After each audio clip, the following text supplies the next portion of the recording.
Hi, this is Chris Davis of /Again Android Community, and this is the Moto 360. It's Motorola's first Android Wear smartwatch, and also it's the first circular Android Wear smartwatch that has arrived to market. Now, you might remember this from Google I/O, where Google announced it on stage. It wasn't quite ready for retail then, but it is today. It goes on sale for $249 at Motorola's own online store, Best Buy Online and Google Play, and it'll be in the select Best Buy stores, retail locations as well, if you want to go and try it on. And from first impressions, you really should. It's quite a different experience from what we've seen from the square-faced Android Wear smartwatches that we've reviewed from LG and Samsung so far.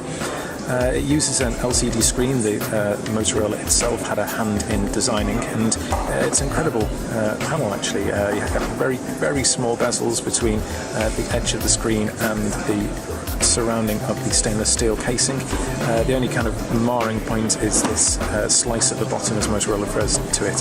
Now this is actually where the LCD driver and also the ambient light sensor live, and the company tells us that whilst this has been criticised by some, it was actually a conscious decision by Motorola.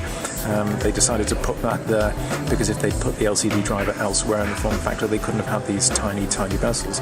And the result is a watch where you don't really notice the form factor, you just see the display, helped by the fact that it's relatively small. It's a fairly thick watch, but not for a smartwatch, but if you're a regular watch wearer, you might find that a bit small, a bit large I should say, but you do fit in quite a lot. So on the back there is a completely third-in pulse rate sensor, unlike the notched-out sensors that we've seen that can kind of gather up all kind of arm gunk. It also has inductive charging in this dock. If it was plugged in, I could just drop it into place and it would start charging. And it comes with all the usual Android Wear functionality. So as you can see, I've just got an email that came in there that I can read, get rid of.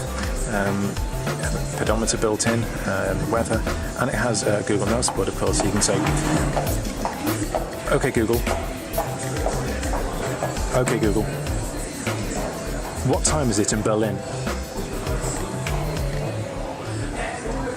and get all manner of different notifications and things directly to your wrist. Because it's a circular smartwatch, there are a variety of new watch faces that Motorola's customised, ranging from a kind of a relatively minimal watch through to chronographs and other layouts which show things like pedometer steps and how close you are to hitting a 30-day goal for activity each day.